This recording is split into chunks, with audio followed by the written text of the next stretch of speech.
En interdisant la vente des véhicules thermiques à partir de 2035, l'Union européenne a signé l'une de ses législations les plus absurdes et les plus suicidaires.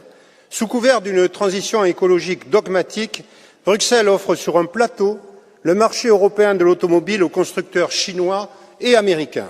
Pendant que ces derniers protègent jalousement leur industrie, nous sacrifions la nôtre. Les géants asiatiques produisent des voitures électriques à bas coût, souvent subventionnées par des États peu regardants sur l'écologie réelle et le droit du travail. Résultat, les entreprises européennes ne peuvent tenir la cadence et leurs usines ferment, leurs ouvriers sont licenciés, leurs brevets fuient.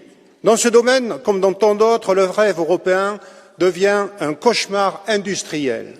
L'Association des constructeurs européens d'automobiles, qui représente 14 entreprises automobiles dans l'Union européenne, dont le fleuron français Renault, ne cesse de tirer la sonnette d'alarme.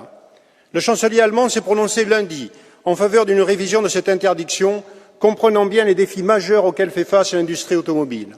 Et que dire des automobilistes, notamment ceux qui vivent dans nos campagnes ou dans le périurbain? Tous n'ont pas les moyens d'acheter un véhicule électrique. La voiture à moteur thermique reste leur seule option viable financièrement et technologiquement. Demain, ces automobilistes seront mis au ban de la société, paupérisés, privés d'une liberté essentielle, celle de circuler. Cette politique de l'Union européenne, décidée par des technocrates hors sol, est brutale, injuste et méprise les réalités sociales. Le Rassemblement national s'y oppose avec force. Nous exigeons le maintien de la liberté des choix technologiques et la protection de notre industrie.